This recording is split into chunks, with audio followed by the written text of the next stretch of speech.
Ipresenta na kay incoming President Rodrigo Duterte ang pinalayang Pilipina na bihag ng Abu Sayyaf na si Marites Flor. Si Flor ang isa sa 4 na binihag sa Samal Island, Davao noong September 21, 2015. Kasama ni Marites Flor na dinala sa Davao si incoming Presidential Advisor o Peace Advisor Jess Dureza sa Sulu at Sulu Governor Abdu Sakurtan.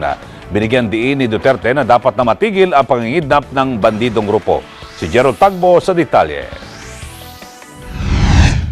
Napalaya na ng bandidong Abu Sayyaf si Marites Flor, ang isa sa 4 na binihag sa Samal Island, Davao noong September 21, 2015. Mismong si incoming President Rodrigo Duterte ang nagpresenta kay Flor sa media.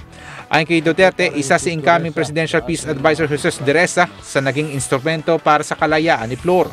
Kasama rin kanina sa pinasalamatan si Sulu Governor Abdul Sakurtan kaugnay sa napalayang bihag.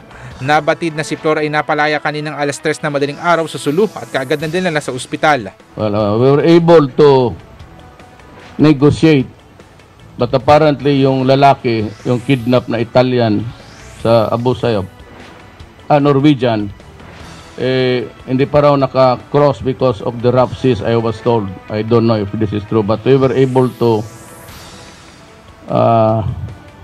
negotiate for the release of Marites Flor, yung babae, the 38-year-old Filipina kidnap victim.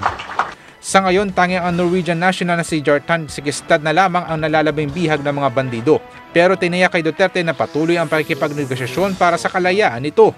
Binigyan diin ni Duterte na kailangan ng matigil ang pagkidnap ng Abu Sayyaf. That I will have to confront Abu Sayyaf. It is not yet forthcoming, alam ko, pero yung kidnapping nila must stop. It has given us a very bad image. Tikas pahinga, please.